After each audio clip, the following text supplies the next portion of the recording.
Derek.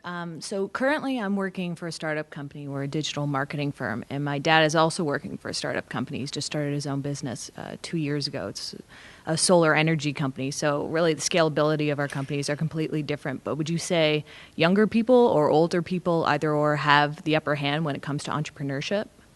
So, Derek, you've mentored a wide swath of entrepreneurs in all sorts of fields and locations. The question is, do you think older entrepreneurs or younger entrepreneurs have an advantage? And if so, what would that be? I think, and a lot has been written about this particular subject, especially in Silicon Valley, because there's VCs that will not fund people who are over 25 years old, and there are VCs that strive to people who have to be at least 35 to get funded, although many of them don't officially list that. But if you look at the CEOs of and the founders of their portfolio companies, you can see it very clearly. And so is there an advantage to one or the other? Both have their advantages.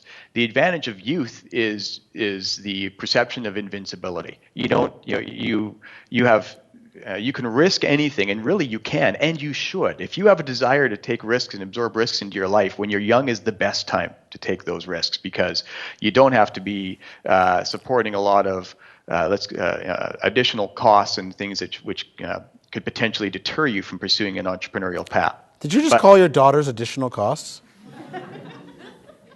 3 of them. Fair enough. The What's the advantage of the older entrepreneurs then? of the older entrepreneur is, I think there's definitely some experience and wisdom when it comes to assessing what decisions to make, what information do you need, who to engage with, and as well when it comes to negotiating. I see a lot of younger entrepreneurs reaching right across the table because they're so excited about what they're doing, but not always making the appropriate connection with the buyer or the validator or the person on the other side, because they're so anxious to sell them on what they are passionate about. Whereas a lot of times the older entrepreneur waits for the person to has the experience and understanding how to get people to come around to their point of view. So I see differences in how they build relationships and how they engage within their communities, which I think if I was going to score points, I give those points to the older entrepreneurs rather than the younger entrepreneurs. But I don't think that one is going to be more successful than the other. They both just bring different strengths to the table.